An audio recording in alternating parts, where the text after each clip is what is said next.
నమస్తే తమ్ముడు, ఏఎల్ మీడియాకు స్వాగతం. మా నియోజకవర్గంలో ఉన్న ప్రజలందరికీ, తెలంగాణలో ఉన్న ప్రజలందరికీ కూడా మరోసారి దసరా శుభాకాంక్షలు తెలియజేసుకుంటూ మనం ఇంటర్వ్యూ మొదలుపెట్టాం. మండలాల్లో జడ్పీటీసీ కానీ విలేజ్లలో సర్పంచ్లకు కానీ ఆయనకు నచ్చినట్టే రిజర్వేషన్లు ఇచ్చుకున్నాడని కొంతమంది పబ్లిక్ టాక్ వినిపిస్తున్నాను.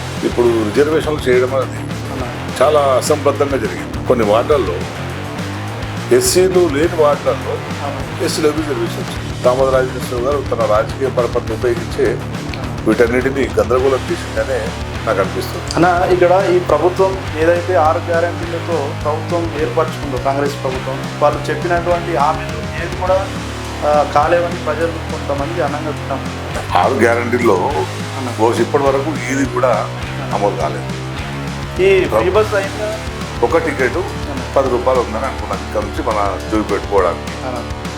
ఇప్పుడు ఏమైంది? ఇప్పుడు ఒక టికెట్ 20 రూపాయలు అయింది, 25 రూపాయలు డబుల్ అయింది. నా మంత్రి గారు కూడా దాన్ని హామీ ఇచ్చారు. ఈ మండలాల 3 మండలాలు సంగారెడ్డి జిల్లాలో కలుపుతారు.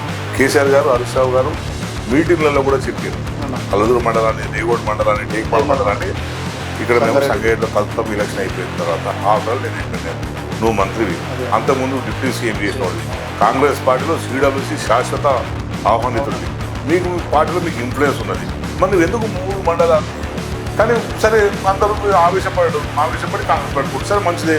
మరి ఇప్పుడు ఏమైంది? మరి క్రాంతన్న ఓడిపోవడానికి ప్రధాన కారణం ఈ డాబాల నుంచి నిదలుకుంటా వెళ్ళే రోడ్డు మంత్రి గారిని గెలిపించారు. మరి ఇంకా అట్లనే ఉంది, తన చేయలేరు ఎందుకని?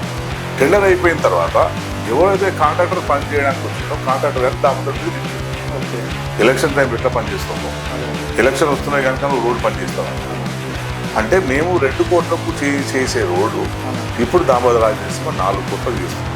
మంత్రి గారు ఎస్కార్ట్ లేకుండా వస్తున్నాడు, ఒక్కడే కార్లో వస్తున్నాడు. ఎందుకు వస్తున్నాడో తెలియదు, మరి మీరే శోధించాలి, జర్నలిస్ట్ మిత్రులు మీరే శోధించాలి. అంటే మంత్రి గారు అక్కడ విషయాలు కడుతున్నారంట, మంది ఎక్కువ అప్లై చేస్తున్నారంట, మంత్రి గారు విషయాలు కడుతున్నారంట.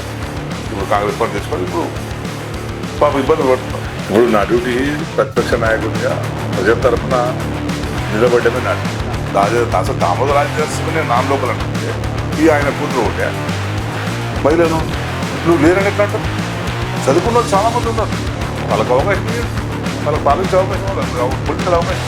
ఎమ్మెల్యే అయిన తర్వాత కాంతన్న కనపడట్లేదు, మనతో మాట్లాడట్లేదు, కొంతమంది ఎలిగేషన్. మీరు ఏమంటారు దాన్ని? నేనేది ఉంటాను, నేను చెప్పుకుంటానంటే అంటే బట్టగాల్సి మీద వేయాలి. ఎప్పుడన్నా నువ్వు మీ దామోదర్ రాజేశ్వరి కూర్చోబెట్టి ఛాయ్ తాగిందా? కనీసం నిన్ను ఎదురుగా కూర్చోబెట్టుకొని మాట్లాడిందా? నీ కళ్ళల్లో కళ్ళు పెట్టేసి ఏం చేస్తున్నావు, ఏ కథ, ఏం నడుస్తుందా నేను వెళ్ళడన్నా పార్టీ పరిస్థితి అభిప్రాయం అడిగిందా? ఇవో పలానా మీకేమన్నా ఇవో నా భూమి నువ్వు కబ్జీ చేసి కూడా మాట్లాడాలి అన్న. నెక్స్ట్ అందులో ప్రాంతానికి టికెట్ ఇస్తున్నాను బీఆర్ఎస్ పార్టీ. కేసీఆర్ గారు ఎవరు గెలుస్తారనుకుంటారు, వారికి గెలుస్తాను. నేను గెలుస్తాడే నాకు ఇస్తాడు, నువ్వు గెలుస్తాడే నేను ఇంట్లో కూర్చున్నా కూడా నేను కేసీఆర్ సాధిస్తాను. ప్రజల కోసం పనిచేస్తున్న ఏఎల్ మీడియా, నీతిగా ప్రజల సమస్యలను బయట తీస్తున్న ఏఎల్ మీడియాను సబ్స్క్రైబ్ చేయండి, షేర్ చేయండి, అట్లాగే మీ అందరూ కూడా ఓన్ చేసుకోవాలనుకుంటున్నాను. నమస్తే అన్న. నమస్కారం తమ్ముడు, మీ ఏఎల్ మీడియాకు అట్లాగే ఏఎల్ మీడియా వ్యూవర్స్ అందరికీ కూడా దసరా శుభాకాంక్షలు తెలియజేసుకుంటున్నాను.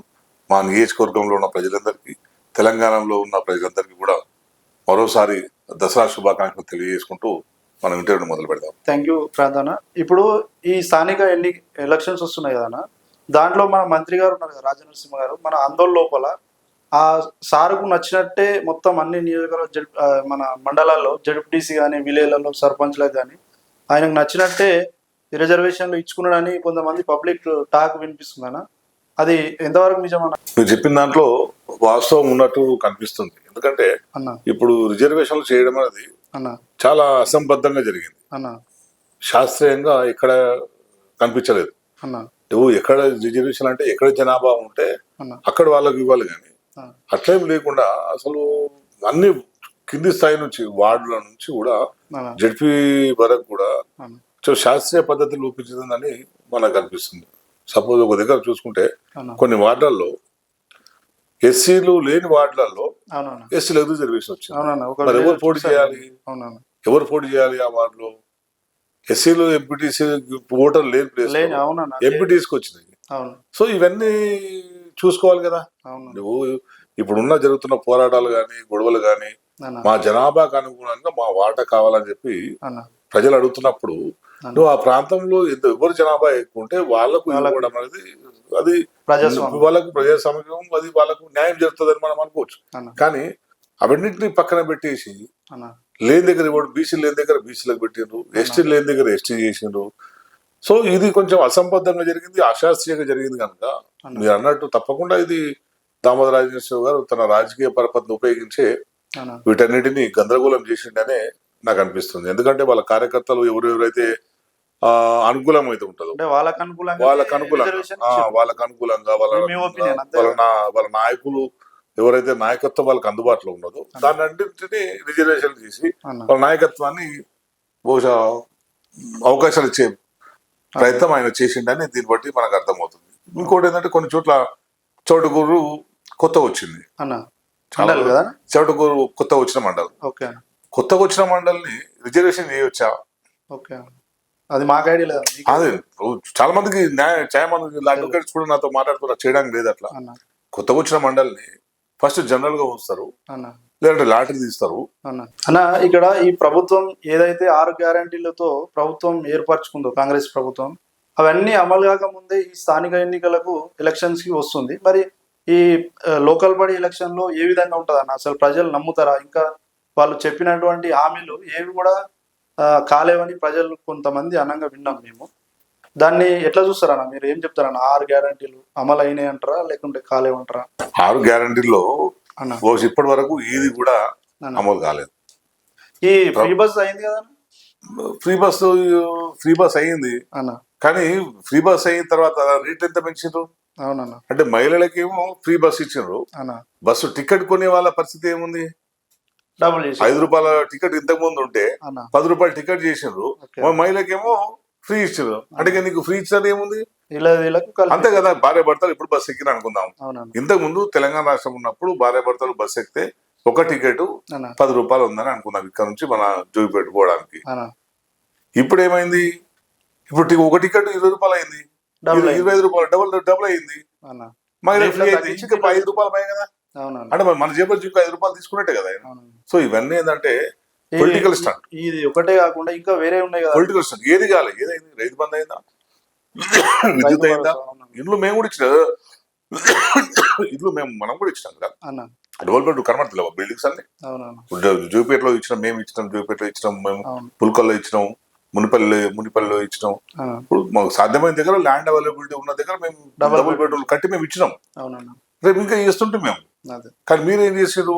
చిన్న డబ్బులకి గీసి అవును. 40 గజాల ఇల్లు అని ఇస్తారు. 40 గజాల ఇంట్లో కొంతమంది అసంతృప్తిగా ఉన్నారు అసంతృప్తి ఉన్నారు కదా. నువ్వు అట్లా కాదు కదా, నువ్వు ఇల్లు డబ్బులు నువ్వు ఇదిగో నీకు 5 లక్షలు 10 లక్షలు ఇస్తుంది గవర్నమెంట్, అవును. నువ్వు ఇల్లు కట్టుకున్నాడా లేదా అన్న దాని మీద మానిటరింగ్ చేయి. అవునన్న అంతే తప్పించి నువ్వు ఇంతే ఉండాలి, అసలు పడుకుంటే కాలు చెప్పడం కూడా లేదు అన్న. ఆ ఇంటి పరిస్థితి బెడ్రూమ్ లో. అటువంటి ఇల్లు ఇచ్చిందాన్ని అసంతృప్తి ఉన్నారు. ఇంకేంది? రైతు బంధు సరిగ్గా ఇయ్యలేదు, అవునన్న రైతు బంధు 2 సంవత్సరాలు బాకీ పడ్డారు, కరెంటు సరిగ్గా వస్తలేదు, అవునన్న. ఇంకా నీకు ఈ మహిళలకు బంగారం లేదు. 25 బంగారం పక్కన పెట్టండి, వాళ్ళు ఇచ్చిన హామీ తులం కళ్యాణ లక్ష్మి దిక్కులేదు. అవునన్న. తులం బంగారం వదిలిపెట్టండి, కళ్యాణ లక్ష్మికి దిక్కులేదు. మహిళలకు 2500 అన్నారు, అది లేదు. చదువుకుంటున్న అమ్మాయిలకు స్కూటీలు అన్నారు, అవునన్న. అది లేదు. దళితులకు దళిత బంధు కింద 12 లక్షలు అన్నారు, అవునన్న. అది లేదు. మేము 10 ఇస్తే 12 ఇస్తాడు, 12 లేదు. ఇంకా నీకు వాళ్ళు ఇచ్చిన హామీలు ఏది లేదని కరెంటు సరిగ్గా ఉండలేదు. అవును. క్వాలిటీ కరెంట్ అన్నారు, ఉన్న కరెంటే తీసేసుకుంటూ నీకు క్వాలిటీ కరెంట్ ఎక్కడిది? నీకు సన్న బియ్యాలకు బోనస్ ఇస్తా అన్నారు, అది లేదు. ఏది లేదు కదా. మీరు ఇచ్చిన గ్యారంటీలో ఏది కూడా అమలు అవుతలేదు, అంత డొల్లా. మీరు అన్నట్టు బస్సు మహిళలకు బస్సు ఫ్రీ పెట్టి అవునా? మా మొగోళ్ళ దగ్గర 20 రూపాయలు వసూలు చేస్తున్నారు. దాని ఫ్రీ ఎట్లయితే అది అదే అది ఫ్రీ కాదు కదా. మరి అదే. అంటే దోస్తు ఒకటే కుటుంబం కదా, అవునన్న. భార్య భర్తలు కలిసి ఇద్దరు బస్సు ఎక్కితే ఇద్దరు ఇంతకు ముందు 10 రూపాయల పోతే జోగిపేటకి ఇప్పుడు 40 రూపాయలు అవుతుంది. అంటే అర్థమైంది ఇద్దరు అంటే నువ్వే బిజినెస్ చేస్తున్నారు, అవునా? బిజినెస్ చేస్తున్నారు, వీళ్ళు వ్యాపారం చేస్తున్నారు. ఫ్రీ ఇస్తలేదు, ఫ్రీ ఇచ్చినట్టు కనబడుతూనే అది బిజినెస్ చేస్తున్నారు. సో ఇది 6 గ్యారెంటీల అమలు అనేది మనకి ఎక్కడ కూడా స్పష్టంగా లేదు. ఎందుకు మన ప్రజలు ఎక్కడ చూసినా కూడా యూట్యూబ్లలో ఛానళ్లలో జనాలు పొట్టు తింటున్నారు. అవునా? ఎక్కడ ఏం చేసేదని ఏం లేదు కదా. అవునన్నా. వర్షం పడితే పట్టించుకుంటూ లేడు, అంతే అన్న. వర్షం పడితే పంట మునిగిపోతే పట్టించుకుంటూ లేడు. క్వశ్చన్ తర్వాత. అన్న ఇప్పుడు ఈ ముఖ్యంగా మన ఆందోళనలో ఉన్న సమస్య ఒక 2-3 మండలాలను సంగారెడ్డిలో కలపాలని అప్పుడు కూడా మీ దగ్గరికి మీ దృష్టికి తీసుకురావడం జరిగింది ఆ సమస్య. అది మీరు ఎలా చేసిరో అది కాలేకపోయింది అప్పుడు. మరి సారు ఇప్పుడు ఉన్న మంత్రి గారు కూడా దాన్ని హామీ ఇచ్చారు, ఈ మండలాలను 3 మండలాలను సంగారెడ్డి జిల్లాలో కలుపుతామని. మరి ఇంతవరకు కాలేదు కదన్న, దానిపైన మీరు ఏమంటారు అన్న? పరిపాలనా సౌలభ్యం కోసం కేసీఆర్ గారు జిల్లాలని సంఖ్య పెంచారు, అన్న ప్లస్ మండలాల సంఖ్య కూడా పెంచారు. అన్న సో ఈ క్రమంలో మా నియోజకవర్గంలో ఉన్న 3 మండలాలు అన్న మెదక్ జిల్లాలో ఉన్నాయి. అన్న సో అది కూడా కొంచెం మాకు ఇబ్బంది అవుతుంది అనే విషయాన్ని మేము కూడా చాలాసార్లు కేసీఆర్ గారికి చెప్పడం జరిగింది. మా మండలాలు ఏదైతే ఉన్నాయో ఆ మండలాలన్నీ కూడా ఒకే జిల్లాలో ఉంటే మాకు బాగుంటుంది, వాటన్నింటి కూడా సంగారెడ్డి జిల్లాలోకి తీసుకురండి అని చెప్పన్నాం. అన్న. సో మేము ఆ ప్రయత్నం చేసినాం. చాలా మంది యూత్ కూడా మాకు మెదక్లో మంది ఉండడం వల్ల దీక్ష కూడా యువజన సంఘాలలో కూడా నా దగ్గరకు వచ్చి అట్లా ఉండడం వల్ల మాకు ఉద్యోగ అవకాశాలు తగ్గుతున్నాయి, అదే. దాన్ని మార్చండి అని చెప్పన్నారు.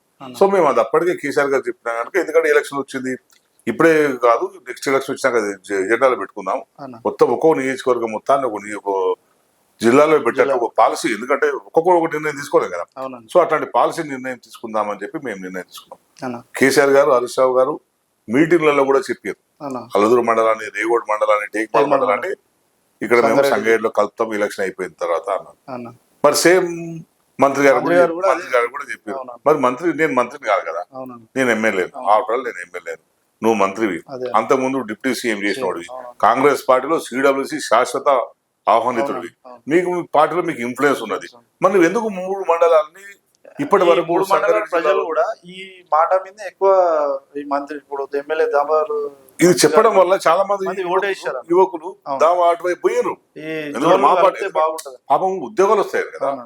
ఇట్లా కలపడం వల్ల ఉద్యోగాలు కేసీఆర్ చేయలేడు, దామోదర్ రాజు చేస్తాడేమో అని దాని మీద చాలా మంది పోయారు. అవును. మరి ఎందుకు చేయలేకపోతారు మీరు?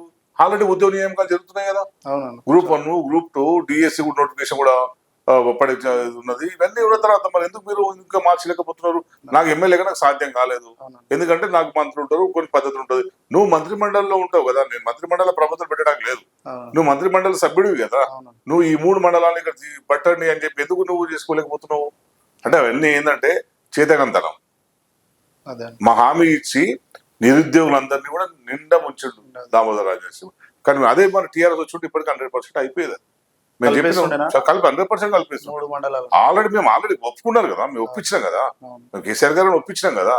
మా 3 మండలాలు కాదు, ఇంకా కొన్ని జిల్లాల్లో కూడా ఇటువంటి సమస్యలు ఉన్నాయి. వాటన్నింటినీ కూడా ఒకేసారి అసెంబ్లీలో చర్చ పెట్టేసి తీసేద్దామని చెప్పి కేసీఆర్ గారు చెప్పారు. 100% చేస్తాడు. అవును.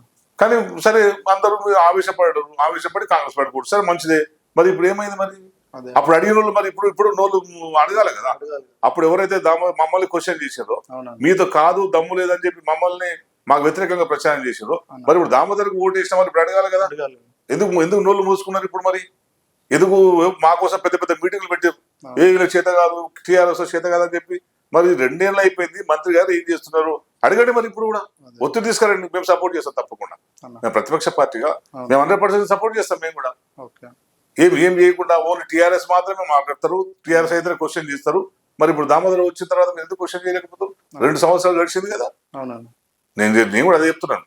ఇవి 3 మండలాలు కూడా ఇక్కడ ఉంటేనే ఇక్కడ యువతకు బాగుంటుంది, అన్న. ఉద్యోగ అవకాశాలకు కూడా, విద్యా అవకాశాలకు కూడా అన్నిటికీ కూడా అనుకూలంగా ఉంటుంది. మేము అదే డిమాండ్ చేస్తున్నాం. మేము కూడా వచ్చినప్పుడు కూడా నేను అదే చెప్పినాను వాళ్ళకు కూడా, ఇట్లా చేస్తేనే బాగుంటుంది, నేను కూడా మీతో కలిసి వస్తాను, మీరు డిమాండ్ సమంజసమైందని నేను కూడా కేసీఆర్ గారికి కూడా హరీష్ అన్న కూడా చెప్పినాను. మేము కూడా సో వాళ్ళు ఒప్పుకున్నారు. మా గవర్నమెంట్ చేస్తున్నాం. మరి ఇప్పుడు మేము చేయలేం కదా.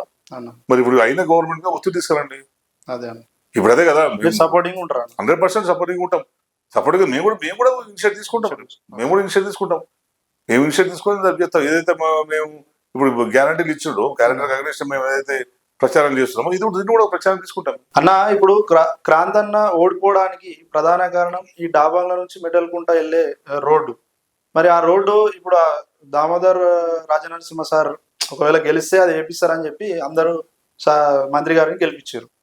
మరి ఇంకా అట్లనే ఉంది, ఎందుకన్నా చేయలేరు? ఎందుకన్నా రోడ్ల విషయంలో అన్న నేను ఎమ్మెల్యే ఉన్నప్పుడే రోడ్లను అన్నింటినీ శాంక్షన్ చేసినాం. అన్న R&B రోడ్లను, పంచాయతీ పంచాయతీ ఎస్టీ ప్రతి తాండాకి వేసే కానీ రోడ్లు కూడా మెయిన్ గా క్రాంతన్న మేము- మీద ఎఫెక్ట్ పడ్డ రోడ్డు అది ఒకటే అన్న మొత్తం ఈ డాబాల నుంచి పెట్టకుండా. మేము దాన్ని సాక్షి చేపించాం. అన్న. అంటే ఏమైందంటే దాన్ని సాక్షి చేపించిన తర్వాత టెండర్ అయిపోయింది. ఓకే టెండర్ అయిన తర్వాత కూడా మళ్ళీ ఏం జరిగిందంటే, ఎందుకంటే ఈ మెటల్కుంట రోడ్డు నుంచి పోయే రోడ్డు అన్న. లోపల గుంతలు పడ్డది. ఓకే ఊకే గుంతలు పడుతుంటే మళ్ళీ ఒకసారి ఏఎన్సీ గారే ఒకసారి వచ్చారు ప్రత్యక్షంగా. అన్న. నేను చెప్పినాను సార్ మొత్తం గుంతలు పడ్డది, ఈ ఎస్టిమేషన్ సరిపోయేటట్లు లేదు, అన్న. మొత్తం రోడ్డును తీసి మళ్ళా మళ్ళా వేసి కింది నుంచి రీకన్స్ట్రక్ట్ చేస్తేనే అన్న. ఆ రోడ్డు మన్నికగా ఉంటది. అవును. ఊకే పై చేస్తే కుదరదు అంటే ఈఎన్సీ గారు వచ్చినప్పుడు, గణపతి రెడ్డి గారు ఈఎన్సీ గారు వచ్చారు. ఓకే ఈఎన్సీ గారు వచ్చి విజిట్ చేసి మొత్తం దాన్ని మెజర్మెంట్ తీసుకుని ఆ మొత్తం రోడ్ అంతా పాడైపోయింది. రోడ్డు వేసేటప్పుడే దానికి కరెక్ట్ గా బేస్ సరిగా లేకుండా చేసారు. అన్న. సో దాన్ని మనలో చేద్దామని చెప్పి మళ్ళీ దాని కొత్త ప్రపోజల్ ఇచ్చారు, దానికి శాంక్షన్ చేసింది. ఓకే అన్న. కరెక్ట్ ఎన్నికలకు 1 month ముందు శాంక్షన్ అయింది. శాంక్షన్ అయింది. టెండర్ కూడా అయిపోయింది. టెండర్ అయిపోయిన తర్వాత ఎవరైతే కాంట్రాక్టర్ పని చేయడానికి వచ్చిండో కాంట్రాక్టర్ కానీ దామోదర్ బెదిరించాడు. ఓకే ఎలక్షన్ టైం ఎట్లా పని చేస్తావు, అదే అన్న. ఎలక్షన్ వస్తున్నాయి కనుక నువ్వు రోడ్డు పని చేస్తావా. అన్న. వాడు భయపడిపోయాడు. వాడు నాకు ఫోన్ చేసి రికార్డు కూడా నాకు రికార్డు కూడా పెట్టేటప్పుడు అన్న. ఎలక్షన్ టైంలో, అన్న. సార్ మళ్ళీ వాడు ఎందుకు లేదు సార్ బయట పెట్టకండి సార్, నాకు నేను కాంట్రాక్టర్ని, నేను వ్యాపారం చేసుకుంటాను, అన్న. నన్ను ఎందుకు ఇచ్చేస్తారు, ఇది ఎలక్షన్ టైంలో ఎట్లా నువ్వు రోడ్ చేస్తావు అని చెప్పి వాడిని బెదిరించాడు. ఓకే ఇప్పుడు ఎలక్షన్ కంటే ముందు టెండర్ అయిపోయింది, అన్న. ఎలక్షన్ నోటిఫికేషన్ ముందు కంటే ముందు శాంక్షన్ అయింది. అప్పుడు పాత పనులన్నీ చేసుకోవచ్చు కదా ఎవరైనా. అవునన్న. కానీ ఈయన భయపెట్టడం వల్ల బెటర్కుంట రోడ్డు, టేక్మాల్లో ఉన్న నాసిక్ నుంచి శంకర్పేట రోడ్డు రెండు ఇప్పుడు మంత్రి గారు ఆగిపోయినాయి. హామీ ఇచ్చిన దాంట్లో ఇది కూడా ఒక ఇది part కదా. రెండు అక్కడ ఆగిపోయినాయి. అంటే ఏంటంటే మా మీద వ్యతిరేకత పెంచాలని. ఆ, ఆ రోడ్ అయిపోతేనేమో అవునన్నా నాకు అనుకూలమైన పరిస్థితి వస్తుంది కదా. ప్రాంతాన్ని ఓడిపోవడానికి ఆ. కారణం రోడ్ అన్న. ఆ సో ఆ రోడ్ అయిపోయేది, ఎలక్షన్ కంటే ముందే రోడ్ అయిపోయేది. ఎందుకంటే వర్క్ స్టార్ట్ అయిందా, అదే. స్టార్ట్ అయ్యి మినిస్టర్ వచ్చిన తర్వాత వాళ్ళకి బెదిరిస్తే వాళ్ళు వెళ్ళిపోయింది. ఇక అదే. అది ఒక ప్రతిపక్ష నేత డిప్యూటీ సీఎం మనకెందుకు గులోని పంచేది కాంట్రాక్టర్ వెళ్ళకపోయాడు. ఓకే. మరి వెళ్ళిపోయిన తర్వాత మనం నువ్వు చేయించాలి కదా, ఎందుకు చేయించలేకపోయినావు, మంత్రి అయినావు కదా, పబ్లిక్ ఏం చేసిండు దాన్ని, ఏం పూట చేసిండు, మళ్ళీ దాన్ని అన్న. మేము ఇచ్చిన ఎస్టిమేషన్ మొత్తం క్యాన్సిల్ చేసి అన్న. దాన్ని డబుల్ ఎస్టిమేషన్ చేసిండు. మళ్ళీ ఓకే డబుల్ ఎస్టిమేషన్ చేసి మళ్ళీ ఇప్పుడు టెండర్ వేయించే ప్రయత్నం చేస్తున్నారు. ఓకే అంటే మేము 2 కోట్లకు చేసే రోడ్డు అన్న. ఇప్పుడు దామోదర రాజనరసింహ 4 కోట్లకు చేస్తున్నాడు. ఓకే అన్న. అంటే ఈ 2 కోట్లలో ఎవరు మింగుతున్నారు అదే అన్న. అంటే కమిషన్ల కోసం మాత్రమే రోడ్లను మారుస్తున్నారు. ఓకే. అన్నింటినీ కూడా ఎస్టిమేషన్ త్వరలో ఏ అవకాశం నువ్వు సంవత్సరానికి 2 సంవత్సరాలకు ఆ. నీకు ఏం రేటు పెరిగిందని రోడ్లను రోడ్లేదు. రోడ్ల రేటు పెంచినావు, ఆ. స్టీల్ పెరిగిందా, ఆ. సిమెంట్ పెరిగిందా, నువ్వు సిమెంట్ బయట డిమాండ్ లేదు, అన్న. కన్స్ట్రక్షన్ మొత్తం పడిపోయింది, ఆ, స్టీల్ అవును. డిమాండ్ లేదు, జిఎస్టీ కూడా తగ్గింది జిఎస్టీ తగ్గిపోయింది, అవును. నీకు ఇసుక గవర్నమెంట్ తీసుకొస్తుంది. ఆ. మరి నువ్వు ఎస్టిమేషన్ ఎట్లా పెంచినావు, సరే ఎస్టిమేషన్ పెంచినావు సరే, మరి ఎందుకు కంప్లీట్ చేస్తలేవు ఇంకా నువ్వు. ఆ. నేను ఒక ఆఫ్టర్ ఎమ్మెల్యే, అవును నేను 2-3 సంవత్సరాలు కరోనాలో మా కాలం గడిచిపోయింది. అవును నన్ను అభివృద్ధి చేయడానికి నాకు ఎక్కువ ఫండ్స్ లేకుంటే ప్రభుత్వం అప్పుడు కరోనా రావడం ఇబ్బంది అయింది. ఇప్పుడు 2 సంవత్సరాలు అయిపోయింది కదా, అవును నువ్వు 2 సంవత్సరాల కాలం నువ్వు ఏం చేసినావు, మరి ఏ రోడ్ వేయించినావు, అవును ఏ రోడ్ వేయించాలి నువ్వు. పెద్దపూర్ రోడ్ నేను వేయించిందే, అవునా పెద్దపూర్ నుంచి బీజపూర్ రోడ్డు, ఓకే అన్న. అక్కడ ఇందూర్ రోడ్డు, కర్చల్ రోడ్డు నేను వేయించిన రోడే కదా. మరి నువ్వు వేయించిన రోడ్డు ఎక్కడ పోయింది, ఏది కదా నియోజకవర్గంలో. అన్న. నువ్వు ఇటుకపల్లి రోడ్డు కూడా ఆందోళన నియోజకవర్గంలో అక్కడ మన రాయకోటలో రాయకోట ఇటుకపల్లి గంగవా రోడ్ నేను వేయించిన కదా. మరి మీరు ఏ రోడ్ వేయించారు, అన్న. అన్ని శాంక్షన్ అంటున్నావు. ఇప్పుడు మొన్న రాయకోట నుంచి కప్పడ పోయేది మేము శాంక్షన్ చేయించింది. అన్న. నేను ఎలక్షన్ నాటికి అది అయిపోవచ్చింది రోడ్డు. ఇప్పుడు వేసింది మొత్తం లేచిపోయింది, నీ ఆయనలో వేసింది రోడ్డు మొత్తం లేచిపోయింది. ఒకసారి మీరు పోయి చూసండి, అన్న. మొత్తం డాంబర్ లేచిపోయింది, ఏది కూడా క్వాలిటీ లేదు, ఏది మన్నిక లేదు. అన్న. అంటే మొత్తం కమిషన్ల మీద దృష్టి పెట్టిండు కనుకనే కాంట్రాక్టర్లు అందరూ కూడా భయపడి రావడానికి జరుగుతున్నారు. అదే అన్న. మీరు అన్నట్టు సిరూరు రోడ్డు చూసుకోండి, అదే అన్న. ఎంత తద్వానం తయారైంది అదే అన్న చాలా సిరూరు రోడ్డు. అసలు నేను ఆ రోడ్డు మీద పోతుంటే బ్రిడ్జి ఊలిపోతుంది మన భయం నాకైతుంది. అరే పాపం జనాలు రోజు ఎట్లా పోతున్నారు అనే భయం అవుతుంది. ఒక మంత్రి నువ్వు, అవునా నేను ఒక ఎమ్మెల్యేను అవును. ఎమ్మెల్యేను కనుక నాకు యాక్సెస్ తక్కువ ఉండొచ్చు సీఎం గారి దగ్గర పోవడానికి. అదే ఫస్ట్ టైం మళ్ళీ ఫస్ట్ ఎమ్మెల్యే నాకు 2 సంవత్సరాలు నా కాలం గడిచిపోయింది, కరోనాలో పోయింది, అవునా నేను నేర్చుకునేసరికి ఇది అయిపోయింది. అవునా మరి నువ్వు ఇంత ఎక్స్పీరియన్స్ ఉన్నోడివి ఎందుకు పని చేయించలేకపోతున్నావు నువ్వు. అన్న. అక్కడ సిరూరు రోడ్డు నేనున్నప్పుడే కంకర వేసి దాన్ని లెవెల్ చేసి పెట్టాం, జస్ట్ తారేయడమే తర్వాయి, తర్వాత దాన్ని ఆపించారు. ఎలక్షన్ కోడ్ వచ్చింది ఆపండి నేను. అన్న. ఎవడన్నా పాత పనులను ఎలక్షన్ టైంలో ఆపుతారా? పొద్దు అన్న. కానీ నీ ఇష్టారాజ్యం అదే బెదిరిస్తావు, అధికారులను బెదిరించినావు. నువ్వు ప్రతిపక్షంలో ఉన్నప్పుడే మా అధికారులను బెదిరించాడు, కాంట్రాక్టర్లను బెదిరించాడు. వాళ్ళందరూ పనులు చేయకుండా ఆగిపోయారు వాళ్ళందరూ. సరే బెదిరించినావు, పని ఆగిపోయింది. మరి పని అయిపోయిన తర్వాత నువ్వు చేయించాలి కదా మరి. ఇప్పుడు ఇప్పుడు 2 సంవత్సరాలు ఎందుకు ఏం చేస్తున్నావు మరి? ఎందుకు చేయిస్తలేవు మరి? కాంగ్రెస్ నాయకులు ఒంటికాల మీద తీస్తారు మనం మాట్లాడితే. మా సార్ దేవుడు, మా సార్ అది చేస్తారు ఇది చేస్తారు అని చెప్తారు. మరి ఏం బిక్తారు మీరు అందరు కూడా? సిగ్గు అనిపిస్తలేదా మీకు రోడ్డు చూస్తే? మీ నాన్నలు, మీ తమ్ముళ్ళు, మీ అన్నలు, మీ కుటుంబ సభ్యులు అందరూ రోడ్డు మీద తిరుగుతున్నారు కదా, రోజు తిరుగుతారు కదా. ఏమనిపిస్తలేదా? వాళ్ళకు రోగాలు వస్తలేవా వాళ్ళకు? మరి మీకు కూడా అనిపిస్తుంది కదా. అడగండి మరి, మీ మంత్రి గారిని అడగండి. ఇప్పుడు పోయి మీరు సోషల్ మీడియాలో పేపర్లో ప్రెస్ మీట్ పెట్టమని నేను చెప్తలే. కనీసం అడగండి, మీ సార్లు అడగండి. ఆ రోడ్ అయిపోయింది సార్ అని అడగండి. అది కూడా చేత కాదు, అది కూడా మేము పెట్టాలన్నా? మేము సోషల్ మీడియాలో పెట్టాలా? మళ్ళీ మేము మాది కూడా మా వాళ్ళే ప్రశ్నిస్తారు. మా వాళ్ళు ప్రశ్నిస్తే మీరు రాజకీయాల కోసం ప్రశ్నిస్తారు. మీరు ప్రశ్నించినప్పుడు రాజకీయం కాదా? మీరు ప్రశ్నించినప్పుడు రాజకీయం కానప్పుడు మేము ప్రశ్నించినప్పుడు రాజకీయం ఎందుకైతే? ఇప్పుడు అప్పటిదాకా దామోదర పాట పాడినట్టు ఎవరైతే ఉన్నారో పెద్ద మనుషులు అందరూ కూడా నియోజకవర్గం చాలా మంది ముసలి కాదు కలిసి ఎమ్మెల్యేతో అయితలేదు, ఈ పని అయితలేదు, ఎమ్మెల్యేతో. మరి మంత్రితో ఏమైతుంది పని? ఏం చేసిండు మంత్రి? పెద్దలోడి రోడ్ ఏమైపోయింది? మునిపల్లిలో పెద్దలోడి రోడ్ ఏమైపోయింది? మునిపల్లి నుంచి సింగూరు రోడ్ ఏమైపోయింది? నేను కంకర వేపిస్తా కదా. నేను కంకర వేపిస్తే మొత్తం కంకర కొడకపోయింది. ఇప్పుడు 2 సంవత్సరాల కాలంలో మునిపల్లి నుంచి సింగూరు రోడ్డు ఏమైంది? ముదిమాణిక్యం నుంచి సంగపేట రోడ్డు నేను శాంక్షన్ చేయించిన. మరి ఏమైంది? ఇక్కడ నుంచి మన ఈ చౌరాస్తా ఉంది కదా, మన నేరేడుగూడ చౌరాస్తా నుంచి కూడా సింగూరు పోయే రోడ్డు, ఆ రోడ్డు కూడా నేను శాంక్షన్ చేయించిన. ఏమైపోయినాయి పైసలు? బ్రాహ్మణపల్లి నుంచి ఏమైనాయి? ఇవన్నీ మేము శాంక్షన్ చేయించినాము. అయ్యేటోళ్ళని జీవో కాపీలు వస్తాను నేను. అన్ని ఎస్టిమేషన్ మించి మళ్ళీ తీసుకొచ్చి నీ కమిషన్ల కోసం కాంట్రాక్టర్లు చేసుకుంటున్నావు తప్పించి నిజంగా నువ్వు ఇంత ప్రేమ లేదు నీకు. ఎందుకేందంటే నియోజకవర్గంలో ప్రజలందరికీ ఏం చెప్తున్నా, కాంగ్రెస్ పార్టీ నాయకులు కానీ అన్ని కళ్ళబొల్లి మాటలు చెప్పి ఒక తప్పుడు ప్రచారం చేసి కాంగ్రెస్ బీఆర్ఎస్ మీద ఏదో చూసేసారు. అయితే లేదు, వీళ్ళు చేస్తలేరు. సరే అయితే లేదు, చేస్తలేరు. ప్రజలు మమ్మల్ని ఇంట్లో కూర్చోబెట్టారు, దాన్ని స్వీకరించినాం మేము. మరి మీరు ఏం చేస్తుంది? ఇప్పుడు వచ్చిన కాంగ్రెస్ పార్టీ ఏం చేస్తుంది? 2 ఏళ్ళు అయ్యా కదా మంత్రి గారు, ఏం చేస్తున్నారు మరి? మీ కాంగ్రెస్ వాళ్ళు ఏం చేస్తున్నారు? మేము ఇప్పుడు అదే ప్రశ్నిస్తాం. మేమందరూ ప్రజలకు నేను అదే విజ్ఞప్తి చేస్తున్నాం. ఎవరెవరైతే మీకు ఇప్పుడు లోకల్ బాడీ ఎలక్షన్లలో ఓట్లు ఏమని కాంగ్రెస్ పార్టీకి ఓట్లు ఏమని అడుగుతారో ఇవన్నీ ప్రశ్నలు ఇవ్వండి. రోడ్లు ఏమైనాయి? మా రోడ్ వేయిస్తావా లేదా? మా హామీలు ఏమైనాయి? హామీలు తీర్చండి. బోగస్ హామీలు ఇచ్చారు, హామీలను నెరవేర్చండి అని ప్రజల్ని ప్రశ్నించమని నేను ప్రజలందరూ కోరుకుంటున్నా. ఇంకేందంటే ఈ మధ్య కాలంలో నేను చాలా మంది నాకు ఆ ఏరియాని చెప్తున్నారు, హస్నాబాదు ఆ ఇందూరు ఏరియాలో మంత్రి గారు ఎస్కాట్ లేకుండా వస్తున్నట్ట. నాకు కూడా తెలియదు విషయం. మంత్రి గారు ఎస్కాట్ లేకుండా వస్తున్నట్ట, ఒక్కటే కారులో వస్తున్నట్ట. ఎందుకు వస్తున్నాడో తెలియదు. మరి మీరే శోధించాలి, జర్నలిస్ట్ మిత్రులు మీరే శోధించాలి. అక్కడ ఒక గుట్ట ఉంది, అక్కడ పాలారాది గుట్ట ఉంది, మైన్ అది. అదేదో వేరే లీజు తీసుకున్నారు. ఆ పక్క నుంచి మాత్రమే రోడ్ వేస్తున్నారు. ఆ పక్క నుంచి మాత్రమే ఇందూరు సైడ్ రోడ్ వేస్తున్నారు తప్పించి నువ్వు నిజంగా హస్నాబాద్ నుంచి నీకు మళ్ళా మెయిన్ రోడ్కి వచ్చే రోడ్డు వేస్తలేదు దాన్ని. మరి ఇక్కడ సైడ్ల రోడ్ ఎందుకు వేస్తున్నారు? మంత్రి గారు ఎందుకు కూతున్నారు రోజు? అంటే మంత్రి గారు అక్కడ రిసార్ట్ కడతారంట, 100 ఎకరాలు అక్వైర్ చేస్తున్నారంట. మంత్రి గారు రిసార్ట్ కడతారంట అక్కడ. ఆ రిసార్ట్ మరి గవర్నమెంట్ రిసార్టా ప్రైవేట్ రిసార్టా తెలియదు, ఏదో టూరిజం డెవలప్మెంట్ కోసం రిసార్ట్ కడతా అని తిరుగుతున్నారంట.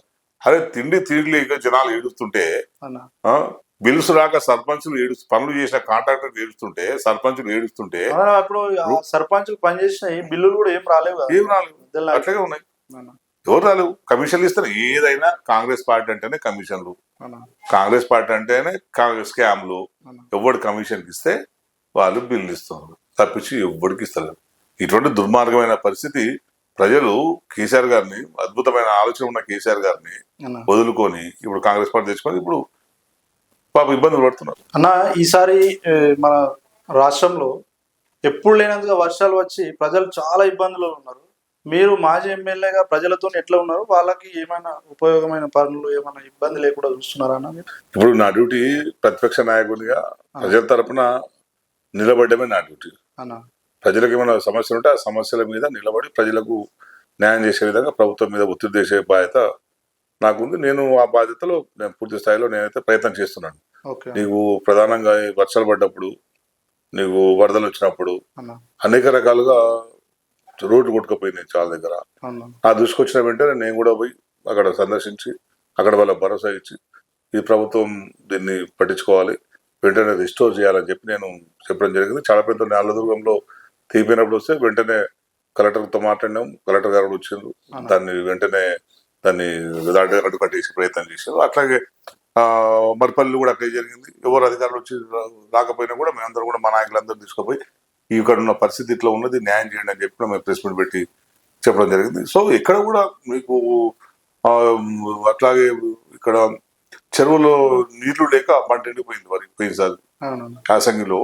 అసలు చాలా కొన్ని వందల ఎకరాల్లో పంటలు ఎండిపోయింది. అట్లాంటి వాళ్ళకు ఇప్పటి వరకు నష్టపరిహారం ఇవ్వలేదు. వాళ్ళ దగ్గర పోయి నష్టపరిహారం ఇవ్వాలని చెప్పి ప్రభుత్వాన్ని అడిగారు, అయినా కూడా ప్రభుత్వం నుంచి స్పందన లేదు. ఇప్పుడు సింగూరు గేట్లు వదిలిపెట్టారు. అసలు 11 గేట్లు ఒకేసారి ఎత్తాల్సిన అవసరం ఏమొచ్చింది? దానివల్ల ఏం జరిగింది? 11 గేట్లు ఒక్కోసారి ఎత్తడం వల్ల ఏం జరిగిందంటే, నీకు నిన్న పోయినా మేము పోచారం విలేజ్ పక్క దాకా వాటర్ వచ్చింది. విలేజ్ పక్క దాకా దాదాపు 500 ఎకరాలు పోచారం విలేజ్ లో మునిగిపోయింది. పుల్కొల్లో కొంత మునిగిపోయింది, ఇసోజ్పేటలో కొంచెం మునిగిపోయింది, గొంగళూరులో కొంచెం మునిగిపోయింది, కోడూరులో కొంచెం మునిగిపోయింది. నీకు ఆ తర్వాత ఏదైతే మంజిరా బ్యారేజ్ పరివాహకం ఉంటుందో అక్కడ ప్రతి గ్రామంలో కూడా ముంపు జరిగింది. దానికి ఎందుకు మీరు నష్టపరిహారం ఇవ్వలేకపోతున్నారు? నష్టపరిహారం ఇవ్వాలి కదా. చాలా మంది కౌలు రైతులు ఉన్నారు. కౌలు రైతులు పైసలు అడ్వాన్స్ కూడా ఒక్కొక్కరు 20 ఎకరాలు 30 ఎకరాలు 50 ఎకరాలు కౌలు తీసుకొని చేసి నీకు ఇకైనా నా ఏడుపు అదే కదా. నువ్వు వాళ్ళు కొత్త ఇచ్చే తర్వాత విషయం, నువ్వు రైతు బంధు తర్వాత విషయం. కౌలు రైతు ఒక 20 ఎకరాలు పట్టుకున్నట్ట, 20 ఎకరాలకు 25,000 ఎంత? 2,50,000. 2,50,000 భూమికి ఇచ్చేసిండు. మళ్ళా పెట్టుబడికి 1,50,000 2 లక్షలు మొత్తం కలిసి 5 లక్షలు. 5 లక్షల పెట్టుబడి మొత్తం గంగ పాలైపోయింది, నీటి పాలైపోయింది. అలా నష్టపరిహారం ప్రజలకు ఇవ్వాలన్నా లేదా? ప్రజలకు నేనున్నాను, అరే నువ్వు అప్పుల పాలైన మా ప్రభుత్వం ఆదుకుంటుంది అని నువ్వు భరోసా ఇవ్వాలి కదా, నువ్వు చెప్పాలి కదా. అసలు దిక్కే లేదు, ఎవడు లేడు, కోన అనేటోడు లేడు, ఏం జరిగిందని తెలుసుకుంటోడు లేడు. ఆ ఊరికి పోయి ఏమైతుంది మీ ఊర్లో, దీనికి ఏది పరిష్కారం అని చెప్పేటోడు లేడు. మరి ఇంకేం వ్యవస్థ ఉన్నట్లు లెక్క? ఏ ప్రభుత్వ వ్యవస్థలు పనిచేస్తున్నాయి ఇప్పుడు ఇక్కడ? ఇవి ఉండాలి కదా ఒక వ్యవస్థ. ప్రజలు ఇన్ని అవసరాలు పడుతుంటే కూడా ఈ వాళ్ళని తీర్చే సిస్టమ్ ఉండాలి కదా. పట్టించుకుంటారు, వస్తున్నట్టు రాసుకుంటాడు, అటే పోతారు. నువ్వు 4 సార్లు వస్తున్నారు, రాసుకుంటూ పోతున్నారు. కానీ మంత్రి గారు ఏం లేదు. మంత్రి గారు అసలు మంత్రి గారు దిక్కుంటే కదా. ఇప్పుడు నేను ఈసోజ్పేట దగ్గర ఒక నేను కాలం దిగిపోతే, నేను ఎమ్మెల్యే ఉన్నప్పుడు నేను ట్రాక్టర్లో పోయినా, ఆయన కూడా తెగిపోతే నాకంటే ముందే నేనే పోతా అనుకున్నాను, ముందే పోయి నాకంటే ముందు ట్రాక్టర్లో పోయారు, ఎందుకంటే నాకు ఛాన్స్ ఇవ్వద్దని చెప్పి. అట్లే ఉన్నది, అది రిస్టోర్ కాలే. ఆ తర్వాత మిన్పూర్ దగ్గర ఉంది, 15 రోజులు దిష్బొమ్మ లెక్క మిన్పూర్ దగ్గర తెగిపోయింది, అట్లాగే ఉన్నది. కాలువ గట్టు తెగిపోయింది, నీకు బసపూర్ దగ్గర తెగిపోయింది, అట్లాగే ఉన్నది. బసపూర్ దగ్గర చెరువు కట్ట కాలువ దిగిపోతే దాన్ని బసపూర్ గ్రామ ప్రజలు చందాలు వేసుకొని చేసుకున్నారు. నీ కృష్ణూరులో బ్రిడ్జ్ కూడా కూలిపోతే రాకపోకల కోసము ప్రజలు చందాలు వేసుకొని కట్టుకున్నారు. నువ్వు అడ్మినిస్ట్రేషన్ ఎక్కడుంది? అడ్మినిస్ట్రేషన్ మంత్రి గారు మొత్తం పూర్తిగా ఫెయిల్ అయిపోయిండు. నియోజకవర్గం అభివృద్ధి విషయంలో ఎక్కడ కూడా ఆయన పట్టించుకుంటాడు. హైదరాబాద్ లో కూర్చొని నీకు పైసలు సంపాదించుకోవడం తప్పించి ఆయన చేస్తున్న పని ఏం లేదు. మెడికల్ డిపార్ట్మెంట్ మొత్తం దోసుకోవడం, టెండర్లలో కమిషన్ తీసుకోవడం తప్పించి మంత్రి గారు నియోజకవర్గాన్ని అసలు ఎక్కడ కూడా పట్టించుకున్న దాఖలాలు అయితే కనిపిస్తారు. ఇటువంటి దుర్మార్గమైన పరిస్థితి ఉన్నది. నేను నిన్న పోయించినాను. ఇప్పుడు మంజిరా బ్యారేజ్ ఉంది, మంజిరా బ్యారేజ్ లో 11 గేట్లను ఒకటిసారి ఎందుకు ఎత్తాం? నీకు అప్పర్ లో ఉన్న బ్యారేజ్ లో ఫస్ట్ నీకు ఎక్కడ తెలుస్తుంది? పైన బ్యారేజ్ ఉంది కదా కర్ణాటకలో బ్యారేజ్ గేట్లు వదిలే ముందే మనకు సమాచారం ఇస్తారు. మేము 2 గేట్లు వదిలినామా 3 గేట్లు వదిలినామా, మా నుంచి నీరు ఎంత క్యూసెక్లు మీ దగ్గరకు వస్తుందని వాళ్ళు సమాచారం ఇక్కడికి ఇస్తారు. ఈ సమాచారాన్ని బట్టి వీళ్ళు ముందే దీన్ని కాల్ చేసి పెట్టుకోవాలి, అంతే కదా. నువ్వు ఆ సమాచారం బట్టి నీకు గంటకు ఇంత ఫ్లో వస్తుంది, సో నేను కూడా గంటకు ఇంత ఫ్లో బయటకు వదిలిపెడతా అని సింగూరులో వదిలిపెట్టాలి, గేట్ వదిలిపెట్టాలి. అప్పుడు నీకు దాని సిస్టమేటిక్ గా కిందికి పోతుంది. నువ్వు ఫ్లో మొత్తం వచ్చిన తర్వాత గేట్లు బద్దలే పరిస్థితి వచ్చినప్పుడు నువ్వు గేట్లు వదులుతావాను? తలకాయ ఉంది అసలు. గవర్నమెంట్ ఒక సిస్టమ్ ఎవడి గ్రిప్ లో ఉన్నది వ్యవస్థ. ఏం ఆలోచిస్తున్నారు మీరు? ఇదేమో సునామీ కాదు కదా రావడానికి. అది నీకు సమాచారం ఉంటది కదా. అంటే మరి నీకేం అడ్మినిస్ట్రేషన్ గ్రిప్ ఉన్నట్లు లెక్క. నన్ను అంటారు కదా నీ చేయగలకి కాంగ్రెస్ లో చాలా మంది చెప్తారు, ఏ ఇంతకు అవగాహన లేదు, ఏం మాట్లాడు అవగాహన. మరి మంత్రి గారికి ఏం అవగాహన ఉన్నది? మీ అయ్యే మంత్రి, నువ్వు మంత్రి, అన్న నీకేం అవగాహన ఉంది? నేను కొత్త పౌరుణ్ణి, ఏదో జర్నలిస్ట్ పని చేసుకోవచ్చు, కేసీఆర్ గారు వస్తే నేను వచ్చినోడిని. మరి నువ్వేం చేస్తున్నావు? ఇంత పూర్తి లేదా? అప్పర్ స్ట్రీమ్ నుంచి వస్తున్న నీళ్ళు ఎంత వస్తాయో వాళ్ళకి సమాచారం ఇస్తారు. ఆ సమాచారాన్ని బట్టి ఫాలో అయ్యి నువ్వు గేట్లు వదులుకునే ఇది కూడా లేకపోతే ఏమున్నట్టు నీకు ఏం తెలుస్తున్నట్టు మరి ఇంకా. సో ఇవన్నీ కూడా ఏంటంటే, ఒకటి మేము గెలవాలి, గెలవడం కోసం ఏమైనా చెప్తాం, ఏమైనా నమ్మిస్తామనే ఒక దుర్మార్గమైన రాజనీతితోని కాంగ్రెస్ కార్యకర్తలు, కాంగ్రెస్ నాయకులు పనిచేసింది. అంతే తప్పించి నిజంగా నియోజకవర్గానికి బాగుపడతాడు, రాజకీయ వస్తే మంచి జరుగుతుంది అని ఎక్కడ కూడా లేదు, దాఖలా లేవు. మూసుకొని కూర్చున్నారు కదా మరి అందరు. ఏమైనా ఇటుమైనా కాంగ్రెస్ నాయకులు అందరు ఇప్పుడు చెప్పాలి కదా మరి. 11 గేట్లు ఎట్లా వచ్చింది? ఒకటిసారి ఎత్తుతురా బాబు చెప్పు. ఈ రోడ్లను ఎందుకు పోయినాయి? కుసూరులో ప్రజలే చందాలు వేసుకొని రోడ్డు ఎందుకు కట్టుకోరు? సొంత పైసలు పెట్టి వాళ్ళకు కట్టుకున్నారు కుసూరులో బ్రిడ్జ్. మరి మీరేం చేస్తారు? ఎక్కడ పోయారు? ఓటేసినప్పుడే మాకేయండి మాకేయండి మాకేయండి అంటారు, మా సార్కి వేయండి మా సార్కి వేయండి అంటారు. మరి ఇప్పుడు ఎటు పోయారు? ప్రజలు కష్టాల్లో ఉన్నప్పుడు తీర్చాలి కదా, ప్రజలు కష్టాల్లో ఉన్నప్పుడు తీర్చాలి మరి. సో దామరాజనరసింహ గారికి అసలు అభివృద్ధి మీద ఎక్కడ కూడా అంటే మొదటి నుంచి అట్లాగే ఉన్నాడు, ఇప్పుడు కూడా మనిషి అట్లాగే ఉన్నాడు. బహుశా నేను అనుకుంటుంది ఏంటంటే ఆయన రేపు ఎట్లా డిలిమిటేషన్ అవుతుంది నాకెందుకు అనుకుంటున్నామో నేను అనుకుంటున్నాను. దాని మీద ఇంకో క్వశ్చన్ అన్న, ఇప్పుడు మంత్రి గారు ప్రజల నుంచి వచ్చిన క్వశ్చన్ ఇది. మంత్రి గారు ఎప్పుడైనా సరే ఈ ఇక్కడ సైడ్ పుల్కల్, మునిపల్లి, రైకోడ్ మండలాలకే ఎక్కువ ఫోకస్ పెట్టి అభివృద్ధి చేస్తున్నారు. ఇక్కడ సైడు అల్లాదులు, టేక్మాల్, రైగోడ్ మండలాలకు అసలు రావడం లేదు, అభివృద్ధి చేయడం లేదని ప్రజలు నుంచి ఒక్కొక్క నాకు వినిపించింది అన్న క్వశ్చన్. అది నాకు కూడా చాలా మంది అంటారు మంత్రి వస్తలేడు మా దగ్గరికి, మా మండలాలకు వస్తలేడు అంటే ఇటు సైడే ఎక్కువ అభివృద్ధి చేస్తున్నాడు అంట. దానికి గల కారణం ఏంటంటే రేపు డిలిమిటేషన్ లో 3 పోతాయి అనుకుంటానేమో. డిలిమిటేషన్ లో 3 మండలాలు నాకు రావు, నాకు సంబంధం లేదు అది అన్నట్టు బిహేవ్ చేస్తున్నాడు. టెక్మాల్కి అప్పుడప్పుడు పోతాడు కానీ అసలు అల్లదురు అయితే తక్కువ అని, అసలు అల్లదురు రేగోడు అసలు లేడు, ఎప్పుడు లేడు, ఇప్పటిదాకా లేడు. మరి ఏం చేస్తున్నట్టు నేను కాంగ్రెస్ నాయకులు ఇప్పుడు కూడా గప్పాలు కొడుతున్నారు కదా, ఓ మా పార్టీకి గెలుస్తుంది మా పార్టీకి గెలుస్తుంది, మేము అది ఇస్తున్నాం ఇది ఇస్తున్నాం కాంగ్రెస్ నాయకులు చెప్తారు కదా. అదే చెప్తున్నా, ఎవరైతే మొన్న కాంగ్రెస్ పార్టీ మీద హోప్స్ పెట్టుకొని పనిచేసినారో వాళ్ళందరూ ఒకసారి ఆలోచించమని చెప్పి నేను కోరుతున్నాను. ఒకసారి థింక్ చేయండి, మీరు వేసిన ఓటు ప్రయోజనమైందా నిష్ప్రయోజనమైందా ఆలోచించుకొని ఏది ప్రయోజనం అవుతుందో రేపు భవిష్యత్తులో ఇప్పుడు లోకల్ బాడీస్ అన్న మీరు ఇప్పుడు మీ సరైన విధంగా వాడుకోండి. ఈ లోకల్ బాడీ ఎలక్షన్ లో బీఆర్ఎస్ పార్టీ ఎట్లా వెళ్తుందని అసలు గెలిచే సూచనలు ఉన్నాయా మీ ఆందోళనలో? మండలాలలో మేము ప్రధానంగా గెలిచే సూచనలు ఉన్నాయన్న. మేము ప్రధానంగా ఏంటంటే కాంగ్రెస్ పార్టీ ఈ 2 ఏళ్ల కాలంలో చేసిన చేయని పనులు వాటిని విమర్శిస్తాం, వాటిని ప్రజలకు తీసుకెళ్తాం. ఎందుకంటే కేసీఆర్ గారు ఉన్నప్పుడు ఏదైతే అమల్లో ఉన్నాయో అవి ఇప్పుడు లేవు, అమలు అయితే లేవు. రైతు బంధు కూడా 2-3 మొన్న ఏదో ఎలక్షన్స్ పెడదామని ఉన్నది కనుక రైతు బంధు ఇచ్చిండు. మళ్ళీ ఈ కరెంటు క్వాలిటీ కరెంట్ లేదు, మనం ఇప్పుడు చూస్తున్నాం కదా అప్ అండ్ డౌన్ ఎంత వస్తుందో, లో వోల్టేజ్ హై వోల్టేజ్. ఒకటిసారి వచ్చి బోర్లు రిపేర్, బోర్ షాపులు లేకుండే, ఇంత బోర్ రిపేర్ మెకానిక్ షాపులు లేకుండే, ఇప్పుడు బోర్ మెకానిక్ షాపులు ఒక్కొక్క మండలంలో 2-3 అవుతున్నాయి. అంటే కరెంట్ దాని అర్థం ఏంటంటే కరెంటు లేదు, కరెంటు సరిగ్గా ఉండలేదు, నువ్వు ఒడ్లు సరిగ్గా ఉండలేరు, నీకేది యువతకు ఉద్యోగాలు మేము ఇవన్నిటిని ఇచ్చిన హామీలు నెరవేర్చడంలో గతంలో ఉన్న సంక్షేమ పథకాలను కొనసాగించడంలో ఈ ప్రభుత్వం ఫెయిల్ అయ్యింది. ఇదే ప్రజలకు మీరు ఇచ్చిన హామీలు ఇంకా బాకీ పడ్డారు, ఆ హామీలు తీయండి అని చెప్పి మేము మా గౌరవాధ్యక్షులు బాకీ కార్డును విడుదల చేయడం జరిగింది. ఆ బాకీ కార్డును మేము ఇంటింటికి ప్రచారం తీసుకుపోతాం.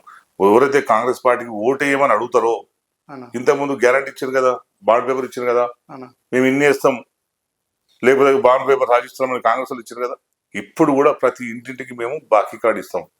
బాకీ కార్డు ఇచ్చి మీరు ఇవన్నీ బాకీ ఉన్నారు, ఏమేమి బాకీ ఉన్నారు మీరు కాంగ్రెస్ నాయకులు అడగండి, ప్రశ్నించండి, ఇవన్నీ అయ్యేంత వరకు మీకు ఓటు వేయమని చెప్పండి అని చెప్పి మేము ప్రజల్ని ఈ దామోదర్ సార్ వాళ్ళ కూతురు ఎవరైతే ఉన్నారో త్రిషమ్మ, వాళ్ళు ఒక జడ్పీటీసీగా పోటీ చేసి మనకు జడ్పీ చైర్మన్ ఎస్సీ రిజర్వేషన్ వచ్చింది కాబట్టి జడ్పీ చైర్మన్ గా చేసుకోవాలన్నది వాళ్ళు అనుకుంటున్నారని ఒక వార్తాపత్రిక మొన్న రాసింది.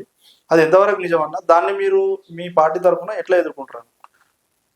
దామోదర్ కూతురు నిలబడ్డా, ఎవరు నిలబడ్డా వాళ్ళ భార్య నిలబెట్టా, మేమైతే మంచి క్యాండిడేట్ పెడతాం, ధీటైన క్యాండిడేట్ పెడతాం. మేము ఎవరిని పెట్టినా కూడా మేము ఆందోళన నియోజకవర్గంలో పుట్టి పెరిగిన వాళ్ళని మాత్రమే మేము పోట్లో పెడతాం. మేము దామోదర్ నరసింహ కాదు, అన్న అసలు దామోదర రాజనరసింహనే నాన్ లోకల్ అనుకుంటే అన్న ఈ ఆయన కూతురు ఒకటే. అన్న ఆయన్ని భరించడమే ఎక్కువైపోయింది ఇప్పటి వరకు నియోజకవర్గం. అన్న వాళ్ళ నాయనని భరించడం నియోజకవర్గంలో. అన్న అంటే ఎవరు దళితులు లేరా? ఇక అదే అన్న నియోజకవర్గంలో ఎవరు దళితులు లేరా? దళితులు ఎదుగుతా అన్న కాంగ్రెస్ పార్టీలో ఎవరు లేరా దళిత నాయకులు? ఉమ్, నేను అదే అడుగుతున్నా కాంగ్రెస్ పార్టీ నాయకులకు. మీరు తీసుకోండి ఎవరన్నా అన్న జడ్పీ చైర్మన్ అవకాశాన్ని మీరు తీసుకోండి, అదే అన్న మంచి అవకాశాన్ని. ఎవరికైనా మహిళకి ఇప్పించుకోండి మీరే. అన్న దామోదర్ కూతురుకి ఎందుకు ఇవ్వాలి? అదే అన్న అంటే దామోదర్ కూతురు వస్తుంది, రేపు ఆమె కొడుకు వస్తాడు, మళ్ళీ ఆమె ఆడి కోసం వస్తాడు. అంటే మొత్తం వాళ్ళ కుటుంబం కోసమే దామ నియోజకవర్గంలో ఉన్న కాంగ్రెస్ అందరూ కూడా శ్రమం దారిపోయాలన్న. పాపం ఏంది వాళ్ళ పరిస్థితి అట్లా అనిపిస్తుంది, జాలి అనిపిస్తుంది పాపం వాళ్ళ పరిస్థితి కూడా. ఎందుకంటే కాంగ్రెస్ లో చాలా యోధులు ఉన్నారు, నాయకులు, అవునా దళిత నాయకులు కూడా ఉన్నారు. ఇప్పుడు వాళ్ళ డబ్బులు. పార్టీలో కూడా కొంతమంది రెడ్డి సామాజిక వర్గానికి చెందిన వాళ్ళు ఈ పోటీ చేద్దామని ఆశావాహులు కూడా ఈ రిజర్వేషన్ల తర్వాత అసంతృప్తిగా ఉన్నారని తెలిసిందన్న. ఇక వాళ్ళకి తెలియాలి అవన్నీ. అదే ఇక వాళ్ళు ఏంటంటే మా తాత కాంగ్రెస్, మా నాన్న కాంగ్రెస్, మా ముత్తాత కాంగ్రెస్, నేను కాంగ్రెస్, నా కొడుకు కాంగ్రెస్, నా భవిష్యత్ తరాలు కూడా కాంగ్రెస్ అని కొందరు ఉన్నారు. అన్న ఇక వాళ్ళు చెప్పాలి మరి ఇప్పుడు ఈ పరిణామాలన్నీ అన్న ఎక్కడి దాకా పోతాయో వాళ్ళే చెప్పాలి. అట్లాంటి పార్టీలో ఉంటారా లేదనుకుంటే నిజంగా స్థానికులకు న్యాయం చేసే పార్టీలో ఉంటారా అనేది వాళ్ళు తెలుసుకోవాలి.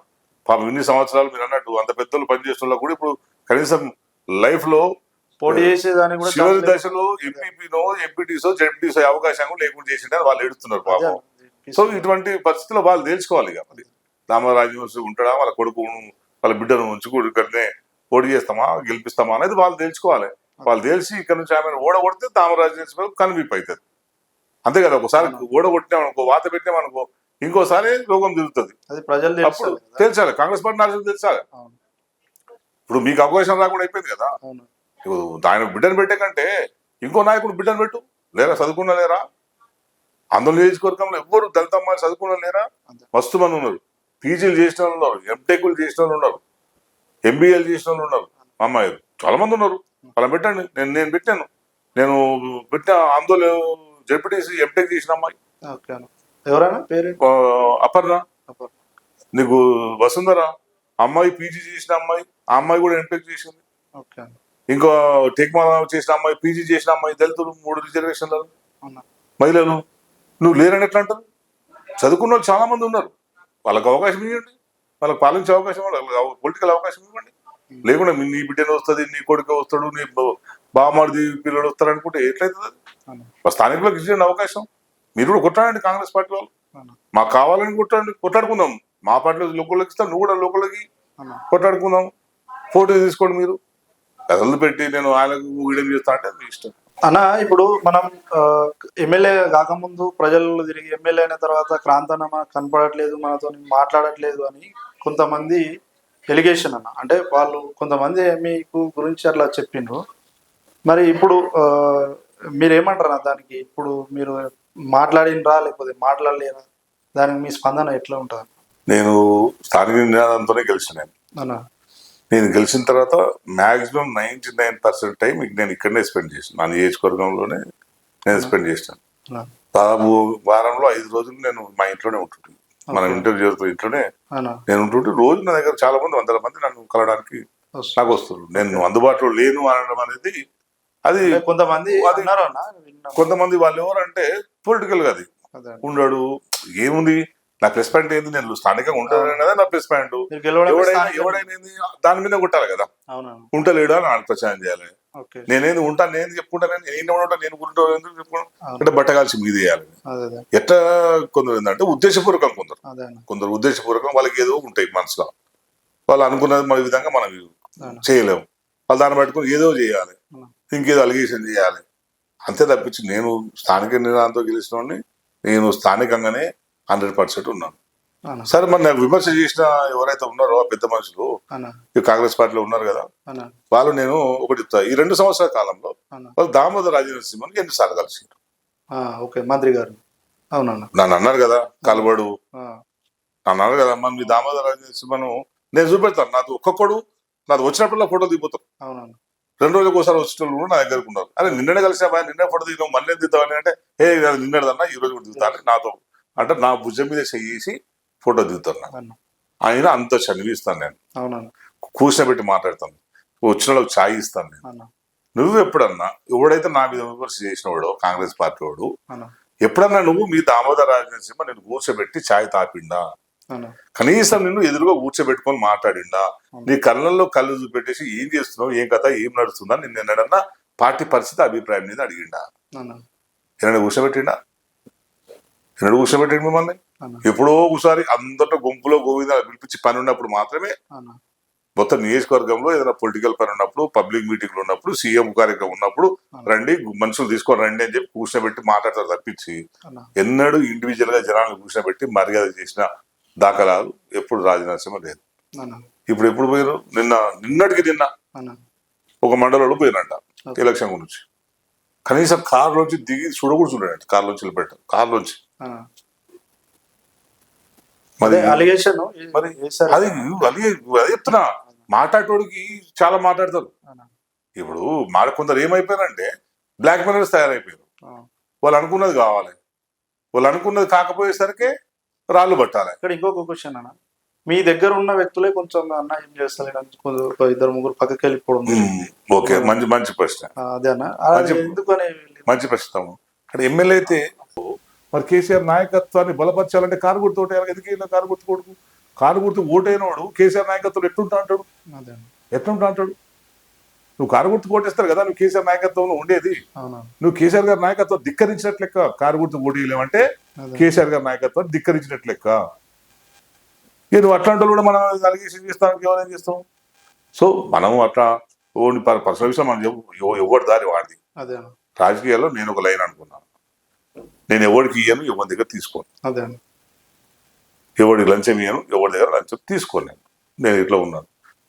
నేను నిజాయితీగా పనిచేద్దాం అనుకుంటున్నాను. నిజాయితీగా పనిచేస్తున్న నాకు 100 మంది పాపం పిల్లలు నాకు అదే అన్న. ఏం ఆశించారు. చాలా మంది ఉన్నారు కదా నా చుట్టూ, మస్తు మంది. వాళ్ళు ఏమో బాధపడుతుడు అన్న, వాడు ఇట్లా పెట్టిన అన్న, వాళ్ళ సంగతి చూద్దాం అంటే పోనీరా వాడు. నేను ఎట్లాంటి ఉన్నావు, నా వ్యక్తిత్వం ఎట్లాంటిదో, నేను 25 ఏళ్ళు హైదరాబాద్ లో పనిచేసిన అన్న. మా జర్నలిస్ట్ మిత్రులందరికీ, నాతో కలిసి పనిచేసిన అందరికీ తెలుసు. అన్న. ల్యాండ్ కనుక నేను ల్యాండ్ కబ్జా చేస్తుంటే అన్న. ఎవరెవరు ఉంటారు కదా, పలానా భూమి, నీ భూమి నేను కబ్జా చేస్తే అన్న. నా భూమి కబ్జా చేసినా నువ్వు చెప్తావు కదా, అన్న. అంత సప్పదాకా ఉంటాడు చెప్పకుండా? ఉండరు. ఎవరెవరు ఉంటారు కదా, అవునా మరి తీయాలి కదా. వద్దాం తీయండి, ఎక్కడెక్కడ. నేను ఇంతకుముందు కూడా చాలా ఛానల్లో చెప్పిన, అన్న. మరి తీసుకురండి అని చెప్పినాను. అదే అది నాకు తెలియదు మరి అదే అన్న. కబ్జా అయ్యిందని మీరు అంటారు కదా, తీసుకోండి. ఉమ్. తీసుకొస్తే దానికి సంబంధించి ఏందో దాన్ని మరి మాట్లాడాలి. కబ్జానా మరి ఏందా, దాని సంగతి ఏందో పేపర్ తీసుకొస్తే దాన్ని ఓ మనిషిని తీసుకొస్తే ఫేస్ టు ఫేస్ కూర్చున్నాం. అవునా ఇగో పలానా ఆయన నీ కెమెరామెన్, ఇగో నా భూమి నువ్వు కబ్జా చేసుకో, నువ్వు రా తీసుకొని రా మాట్లాడాలి. మరి ఏం అన్న ఇప్పుడు ఈ లోకల్ బాడీ ఎన్నికలలో వచ్చినటువంటి రిజర్వేషన్లు మీ పార్టీలో కూడా కొంతమంది అసంతృప్తిగా ఉన్నారని విన్నాం. దాన్ని మీరు ముందుకు అంటే వాళ్ళందరూ నచ్చజెప్పి ఎట్లా ముందుకు తీసుకుపోతారన్న, మీ పార్టీని ఎట్లా గెలిపించుకుంటారు ఈ ఎలక్షన్స్ లో? సో మీరు అన్నది వాస్తవమే. నేను ముందే చెప్పినట్టుగానే నీకు రిజర్వేషన్లు అనేది అశాస్త్రీయంగా జరిగినట్టు తెలుస్తుంది. ఎందుకంటే ఎస్సీ జనాభా లేని దగ్గర ఎస్సీ ఇవ్వడం, అదే బీసీ జనాభా లేని దగ్గర బీసీ ఇవ్వడం, ఎస్టీ జనాభా లేని దగ్గర ఎస్టీ ఇవ్వడం అనేది కొంత ప్రజల్లో అసంతృప్తి ఉన్నది. ఎందుకంటే వాళ్ళు మరి దాన్ని వాళ్ళు ఎందుకు చేసిరో అర్థం కాలేదు. ఉద్దేశపూర్వకంగా చేసిందా లేకుంటే ఇంకో రకంగా చేసిందా అనేది అర్థం కాలేదు. కానీ అది మాత్రం ఏంటంటే దాన్ని మన నాయకులు ఎవరైతే అసంతృప్తో దాని అంతా కూడా మేము అసంతృప్తిని మేము అందరం కూడా కొంచెం ఇది చేసుకుంటున్నాం. అంటే మా దగ్గర అంత పెద్ద అసంతృప్తి ఏం లేదు. ఎందుకంటే ప్రతి నాయకుడు కూడా ఒక కోరిక ఉంటుంది కదా, కనీసం రాజకీయాలకు వచ్చిన తర్వాత రిటైర్ అయ్యే నాటికి జడ్పీటీసీ చేయాలనో, ఎంపీపీ చేయాలనో, ఎంపీటీసీ చేయాలనో, అట్లాంటి వారికి మీరు ఎట్లా ఏదో ఆశ ఉంటుంది కనుక అటువంటి వాళ్ళకు మేము ఇది కాకపోతే రేపు మా అధికారంలోకి వచ్చినాక నామినేటెడ్ పదవి అయినా వాళ్ళకి మేము అక్సెప్ట్ చేయగలుగుతాం. ఎందుకంటే ఇప్పుడు రిజర్వేషన్లు వచ్చిన తర్వాత దాన్ని మనం పండించాల్సిందే కదా. సో దాని ప్రకారం ఇస్తాం. మిగతా చాలా మంది కూడా నేను చెప్తున్నాను, వాళ్ళందరూ కూడా కన్విన్స్ అవుతున్నారు. వాళ్ళందరూ కూడా యూనిట్గానే ఉన్నారు. వాళ్ళందరూ కలిసి కట్టుగానే లిస్టు తయారు చేసి గెలుపు అభ్యర్థులు వాళ్ళు ప్రయత్నం చేస్తున్నారు. సో 100% వాళ్ళు ఇంత చేసినా, ఎన్ని జిమ్మికులు చేసినా 100% నియోజకవర్గంలో మేము మెజారిటీ స్థానాలని, ఎక్కువ స్థానాలను అయితే మేము గెలిపించుకుంటాం నమ్మకం నాకు. అన్న నెక్స్ట్ అందులో క్రాంతానికి టికెట్ ఇస్తుందన్న బీఆర్ఎస్ పార్టీ? మన 18లో కూడా, అన్న మన 23లో కూడా అడిగారు చాలా మంది, రాదు రాదు. మరి వాళ్ళకి ఏం ఆనందం మరి ఉంటుంది. అట్లాంటి వాళ్ళు కొందరు ఉంటారు ఆనందపడ్డోళ్ళు, అట్లా ఆనందపడ్డోళ్ళు కొందరు ఉంటారు. పాపం వాళ్ళందరినీ మనం ఎందుకు ఆవిరి చేస్తాం, వాళ్ళు అట్లా ఆనందపడేది మనకెందుకు. కానీ కేసీఆర్ గారు ఎవరు గెలుస్తారనుకుంటారో వారికి ఇస్తాం. నేను గెలుస్తాడే నాకు ఇస్తాడు, నువ్వు గెలుస్తాడే నేను ఇంట్లో కూర్చున్నా కూడా నేను పిలిచి కేసీఆర్ సార్ ఇస్తాడు. అంతే తప్పించి మన ఇష్టాలకు ఏది ఉండదు అది. కేసీఆర్ గారు నా మీద నమ్మకం ఉంది, నేను మంచిగా ఉంటాను, బాగా చేస్తాను, అందరినీ కార్యకర్తలను కూడా నేను మంచిగా కలుపుకొని పోతున్నాను ఫీడ్బ్యాక్ ఉంటుంది. కనుక ఆయన నాకు ఎట్లయినా ప్రయారిటీ ఇస్తాడు. సో రేపు కూడా 100% నాకే వస్తుంది, వేరేలోకి ఎవరికి రాదు. బహుశా ఎవరైనా ఆశపడే వాళ్ళు ఆశపడుతుండొచ్చు, కానీ తప్పేం లేదు కదా, ఆశపడడం తప్పేం లేదు, ఆశపడుకోండి 100% ఇస్తారు. కానీ రేపు డీలిమిటేషన్ జరిగితే దాన్ని మనం చెప్పలేము. డీలిమిటేషన్ అయితే మళ్ళీ దానిపైన రిజర్వేషన్స్ అప్పుడు ఏ రిజర్వేషన్ అవుతుంది, ఎస్సీ ఉంటే మళ్ళీ నేను ఉంటాను. అదే కాదని కూడా జనరల్ అయితే సారు ఆల్రెడీ జైపాల్ రెడ్డి గారు అదే కాంపిటీషన్ లో ఉన్నారు కనుక జైపాల్ రెడ్డి గారు లాంటి సీనియర్లు ఉన్నారు, వాళ్ళందరినీ ప్రయారిటీ ఉంటుందని నేను అనుకుంటున్నాను. థ్యాంక్ యూ అన్న, మీరు మీ టైంని ఎంత బిజీ ఉన్నా మా కోసం ఒక కేటాయించినందుకు thank you very much. Thank you తమ్ముడు, థ్యాంక్ యూ. చాలా రోజులు అడుగుతున్నావు కానీ టైం ఇవ్వలేకపోయినాను, సారీ. మళ్ళీ ఒకసారి ప్రశాంతంగా కూర్చున్నాను, ఎందుకంటే నువ్వు పండుగ రోజు వచ్చినావు కనుక నేను కూడా ఎక్కువ టైం స్పెండ్ చేయలేకపోయినా. మంచిగా తీరిగా మాట్లాడుకుందాం. మీ ఛానల్ ఇంకా ప్రజలకు ఉపయోగపడే అనేకమైన పనులు చేయాలి. ప్రజల సమస్యలు ఏమైతే ఉన్నాయో ఆ సమస్యలన్నింటి కూడా మీ ఛానల్ ద్వారా బయటికి తీసుకురండి. మరీ ముఖ్యంగా యువతలో రాజకీయాలకు వచ్చే యువతను ప్రోత్సహించే విధంగా, వాళ్ళలో ఒక నైతిక విలువలు ఉండే విధంగా వచ్చే యువత వస్తే బాగుంటుందనే ప్రచారాన్ని కూడా మీరు పెంపొందిస్తారని చెప్పి ఆశిస్తూ అందరికీ వ్యూవర్స్ అందరికీ కూడా దసరా సందర్భంగా శుభాకాంక్షలు తెలియజేసుకుంటాను. నమస్కారం.